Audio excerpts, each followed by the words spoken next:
Tak, aj tu Alex Kolárová. No vidíš, ako sme sa tu objavili. Ak budeme mať na Zoome ďalších hostí, tak teda dajte nám vedieť, pokojne budeme to sledovať. Ideme si pozrieť dnes filmy, čo to bude, lebo dnes viem, že to je špeciálne. Takže OSLAVIA, prvý film, to bude taký kratší film, 20-minútový. A potom Tokyo Ride, ten bude teda dlhší, 90-minútový. Ale oba sú premiéry. A hlavne tá OSLAVIA, pretože tá vlastne bude ako keby je celosvetová premiéra. A my máme vlastne tú česť, že môže byť prezentovaná práve na našom festivale. Okrem toho iba bola vlastne v Maxi Múzeum, pre ktoré to v podstate aj robili. A teda u nás druhýkrát.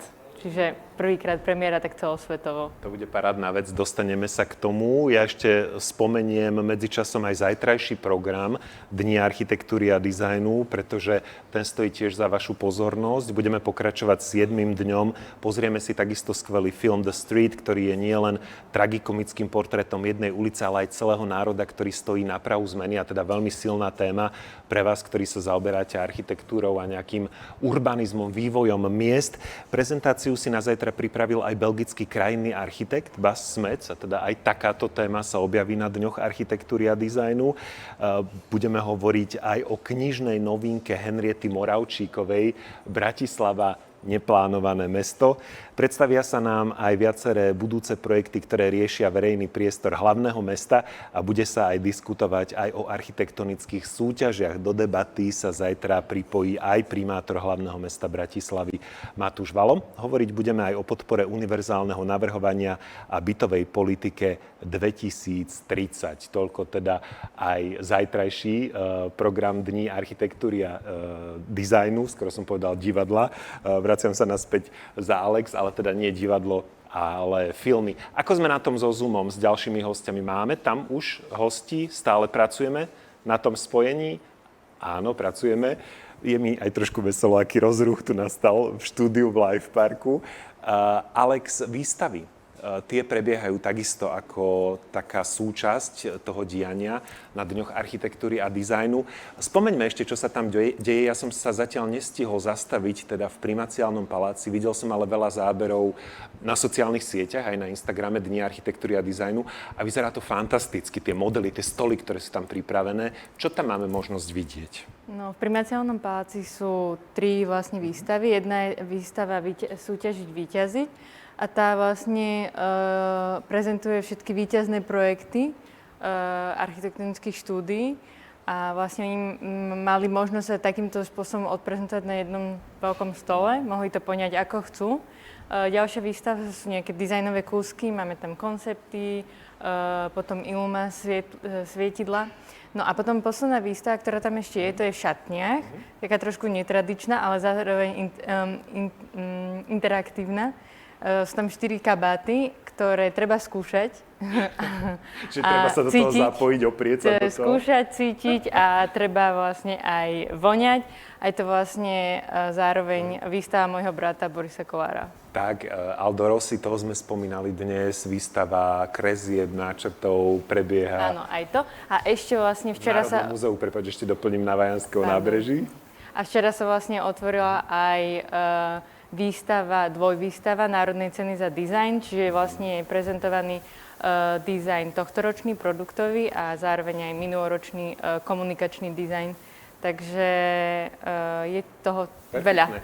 Jasné, dá sa teda navštíviť aj program Dni architektúry a dizajnu aj takto prakticky s výstavami. No a my sa teda už posunieme do ďalšej časti nášho programu. Máme už na linke ďalšieho hostia dnešného večera a ja ti ho, Alex, odovzdávam, lebo týka sa práve toho dnešného filmu. Hello, Ila. Nice to meet you again and see you today again. Yeah, hi. Nice to meet you. First of all, I would like to thank you for the opportunity to screen Tokyo Ride movie on our festival as a premiere and OSLAVIA as a worldwide premiere beside Maxi Museum. I would like to start with OSLAVIA movie. I was interested to know how was the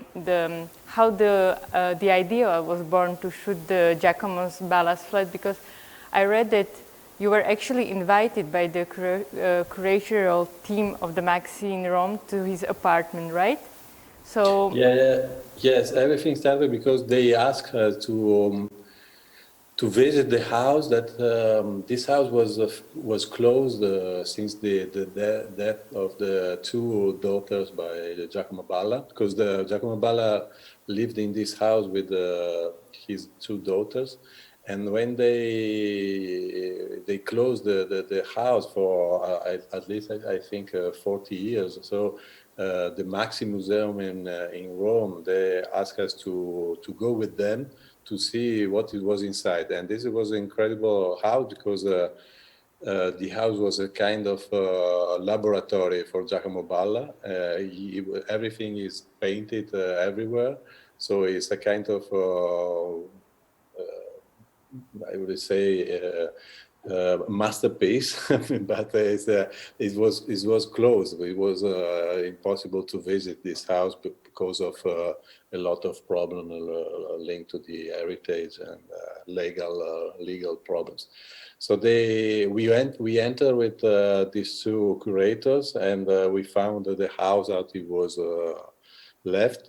And we discovered all these paintings on the wall, and we had this kind of sensation of entering in a sort of very ancient cave, from prehistoric cave, where you find the drawings on the walls, or even a forgotten house from the Roman Empire. So it was really a revelation for us. And so we made this film of really a kind of discovering a place that has been that what is interesting, that is a place that was totally stuck in the past, but it was at the moment when they lived inside. This was a kind of futuristic projection, a projection in the future. So it was very interesting to go inside, making a journey in the past that it was thought for to be in the future. Yeah. In your movies, you're experimenting new narrative and cinematography form in relation to contemporary architecture and urban environment. But I would like to ask you, why did you decide to shoot this film with using a flashlight? Because was it some way of experimenting, or was it because of something else, or just No, this is because we visit this house like this because there was no electricity in the house, so it was totally dark. And but we had in the real visit, because this is a kind of recreation of that moment. But we had our telephone, so we really saw all these paintings on the wall with the light of the telephone. But in a sense, we recreate this kind of atmosphere because, as I told you, it was really an idea of discovering a cave, a sort of cave, the paintings on the cave. So this is a typical light that people going down on the cave, they use. So we wanted to recreate the same atmosphere. And do you know what is with this flat now? Like public can go there, or it's like closed? Yes, now this was meant to be one work for an exhibition in the Maxi, but at the same time the Maxi is showing until now, because it is until end of November is still going, this show, this exhibition. But you have a part on the Maxi Museum that is part of, they asked to 5 artists, international artists, to make an intervention on this house. And at the same time, they open the house for the public. So you can go visit I think I heard that now is impossible because everything is booked. But all the days are booked. But normally you can go watch the apartment. You can visit the apartment and also the works made for the exhibition at the museum. It's also interesting because in most of your film, you really deal with the like urban life and architecture, and this is, we could say also architecture or maybe more design, but it's more in artist, like you're shooting for the first time, like like artistic or artist apartment. You didn't do some kind of apartment. No, actually, it's not really the first time. We made some films very different. If you are thinking about documentary or even more video piece, we did other piece like this. Okay. We are always on the border of between, even in many of our documentary, inside the documentary film, there's some little very strange pieces that we try to put inside. But yeah, it's a kind of parallel type of filming that we always decide in which project, which one we can use or not. So let's move to Tokyo, right? This is your second newest film, if I'm not wrong. I like that in the movie the scenes are very real, which makes it more interesting. Was it the plan to make it this kind of, let's say in this raw way, or you decided afterwards in the post-production, or how do you decide how the atmosphere of the movie will be? No, this is was a very improvised film. We were not supposed to bring the camera, but we love making film like this because we had to make this tour, Tokyo tour with Ryo Nishizawa, and we brought the camera, and we thought that it was a really good opportunity to film this tour with him. But we improvised, and so even for the black and white, we had a lot of images in mind, but we didn't thought about the black and white from the beginning. But what is very interesting is that we really like to make films like this because without preparing anything, because it's a way to create a real intimate relationship with the people that we have in front. So from the beginning, if you know a little bit our films, from the beginning, we always loved to put in the film all the accident, all the problems that we had during the film, because it's part of life. No, we are not looking for the perfection. We like using the camera as we live normally. So the accident is part of the life. So this kind of way of filming is just because it's like in the 60s, in the cinema in France, it's like a pen. The camera is like a pen, no? It's a camera stylo. It's like writing what you are living in that moment. So but this is really completely different from OSLAVIA. It's really a documentary in the sense that we document the day that we spent with them. And even if there's no incredible things that is happening during the film, I think what is very interesting is the atmosphere that we can feel with them, because it's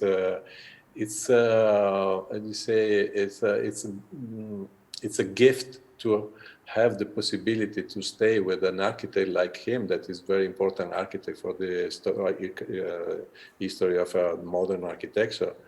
More from Japan, but not only. And it's really a gift to have this opportunity to stay with them for a long day and not talking about architecture. Yeah, a little bit, but not only, because it was not meant to be a film about really architecture, but it is a film about the man that is behind the project that is making. But it's nice because it still touches in some way architecture, because he shows his favorite places, and he also. So you agreed to meet, but he didn't know that you are going to shoot him. What was his reaction then? No, yeah, if you have seen the film, at the beginning, we were just starting filming the rain, because we had this incredible day that was so rainy in a season that does never rain, so it's a stunning season. But we had really this incredible day. It was raining very, very hard, and so we were just filming the rain, and he arrived. We didn't know, and the car. So the first shot of the film is the car that is arriving where we were supposed to wait him. And this wasn't planned, because I was just filming the rain. And starting from that moment, I thought that I just had to keep filming and asking him if it was okay or not. But as in Japan, Japanese people, because we were living in Japan at that moment, so we were knowing a little bit about the Japanese culture, and we knew that when you ask a question, they will be very straight and say yes or no, and after that it's okay. So you don't have to add things or question. So I just asked, can I film? He said yes, and starting from that moment was natural. Everything was really very, very natural. Yeah. But we were not so surprised, because we made 5 films during our stay in Japan. We stayed there for 6 months, and we made 5 films. And another film that we made there is Buto House. It's quite the similar situation, that we enter in a house, and we found the man that was building this house, and just asked him, can we film? He said yes, okay, and we stay with him also another day. So it's something that could happen. Yeah. And would you say that your movies are also a medium to encourage some topics, or maybe solve some problems, or they mainly try to focus on architecture and promote it?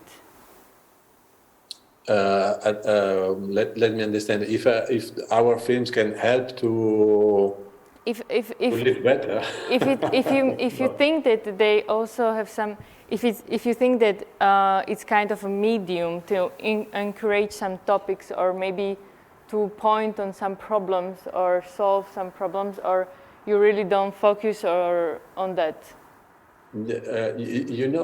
Maybe I can answer like this. We are teaching also in the School of Architecture, in several schools of architecture. So for us, it's very important teaching to the students, because we think that what is very interesting for us is making film for people that are going to be architects more than the architects they are now, even for them. But we can what we can do with our film is just say that maybe before building or before creating a new world, we need to observe the world where we live, and observe how the people live in these places, in the architecture. And also, what is the most important thing is how is the relation that we have between our body and the space where we are inside. And this is very interesting for the students, because as I studied also architecture, no one told me that the relation to the space is so important. Every teacher told me how to make a building, but no one made me to think about this, about what is a space and what is the relation that we have with the space. So with our film from the beginning, we always try to show this, to show even for the film that you are going to see now on Tokyo Ride, what you will see, the topic is not architecture, but is how we live in the city, how we live, how we create a good relationship with the space. And maybe it's just our films are maybe what can they do is just this, to take a little bit of distance from making buildings, but also observing much more the present more than the future, because the architects are very interested in the future. They won't create a a new future, new cities, but maybe still the best way is starting to know how to observe the humanity now. Yeah, I have to say, when I saw these movies, Homo Urbanus, it helped me also to understand or to see and to perceive the different kind of the cities, because you were shooting in multiple cities, and it was actually nice because for the people who maybe never went there, it was nice to for us to see that how this city works and to observe the atmosphere, the people. And my last question is, could you tell us what projects are you working on right now? Or is it a secret? No. We are, this series of film about the city is not finished, but even if we are showing them a lot in a lot of exhibition, but we are very interested in this kind of struggle that people have to live in the city, in the urban environment, and also try to understand what is this Homo urbanus, the man that today lived in the urban environment. I understand what is this struggle, and how can we really observe in him, understand better what if the city we are creating are a good place to live or not. And in another direction, we are also continuing we are preparing another film, even 2 films. But the topic is always the same: is thinking about try to reflect better on what is living in a space. For example, we are preparing a film in Venice. And in Venice, is the story of an incredible man that is blind. He lives in Venice, and this is very interesting because Venice is a kind of labyrinth, and he has the reproduction of the city in his mind. So this is for us something extremely important. Is relate the space that the representation of the space that we have in mind with the reality of the space that we live inside. And for someone that hasn't access to images, this is extremely interesting also, how we can live in a space without the image of the space. Yeah. This is a very, very interesting topic for us. Thank you very much for joining us. And thank you to you, and have a good yeah, we are before the last day of Days of Architecture and Design. We are finishing tomorrow, so yeah, it was really intense week, but it was very nice to speak with you, and we hope maybe next time we'll see personally, finally. Yeah, but I've been once. Yes, I know. Yeah, I remember. And then we met in Bordeaux or somewhere else. I don't remember. Absolutely. Yeah, it's a big pleasure. Yeah, we would like to come. Yeah, great. Thank you again. Thank you. Have a nice evening. Good night. Good night. S Ilom Bekom sa zhovárala Alex Kolárová. Ďakujeme veľmi pekne. No a teda ideme si pozrieť záverečné 2 filmy dnešného večera, veľmi exkluzívne na Dňoch architektúry a dizajnu a Dňoch architektúry a filmu OSLAVIA a potom Tokyo Ride.